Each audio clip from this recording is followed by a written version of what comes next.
Part 5 of working with SPSS custom tables, and in this section we're going to be looking at working with rating scale variables. Now we have a different data set in this example than the one that we've used previously.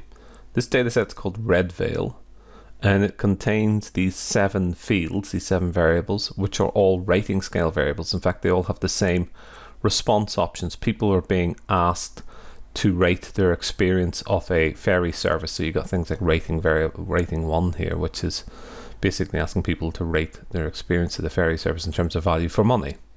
So how do we deal with these types of fields when we're using SPSS custom tables? Well, let's have a look at a couple of options. If we go to Analyze, down to Tables, Custom Tables again, one thing we could do, and people do this fairly commonly with rating scales, is they treat them as if they're scale variables and they take averages on them. So I could literally highlight all 7 of these fields, right click on it and then click scale. So I could turn them into scales.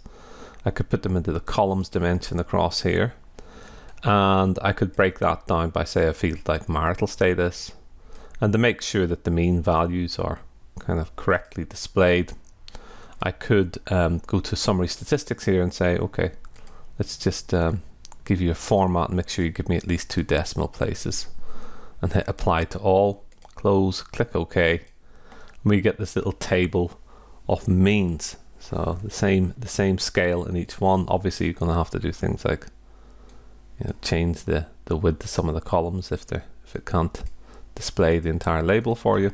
But apart from that, that's pretty much it done. But what if we wanted to show it as percentages? If we want to see the percentage of people who were who said very good, good, poor and very poor.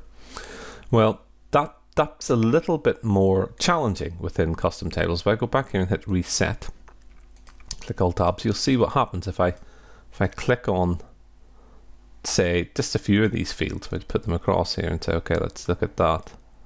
And I'll go and ask for some summary statistics, some, let's say, row percent, something like this, put that in, hit apply all, click OK. And you can see that it just doesn't make a lot of sense, because first of all, it's treating each value label, each response here, as if it was a separate category.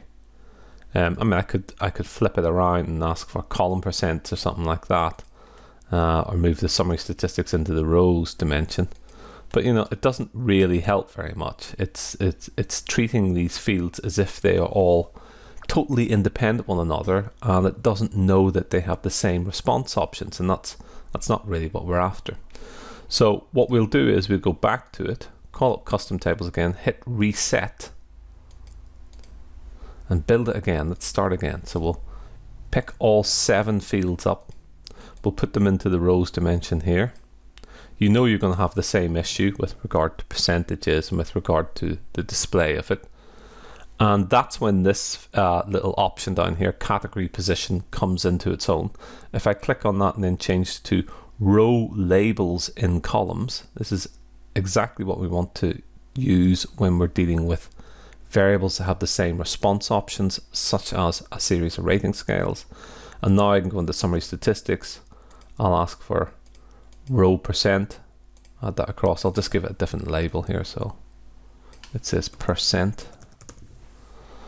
Click apply to selection, add some totals here. Let's just add a total on the end here, hit apply, click OK, and now we have a table where the value labels are shown across the top because they're all the same value labels. They've got the same response options for each of the rating scales, and it's just a much more sensible way to represent that information in a table by putting, as we can see here, using this little option where we can say row labels in columns.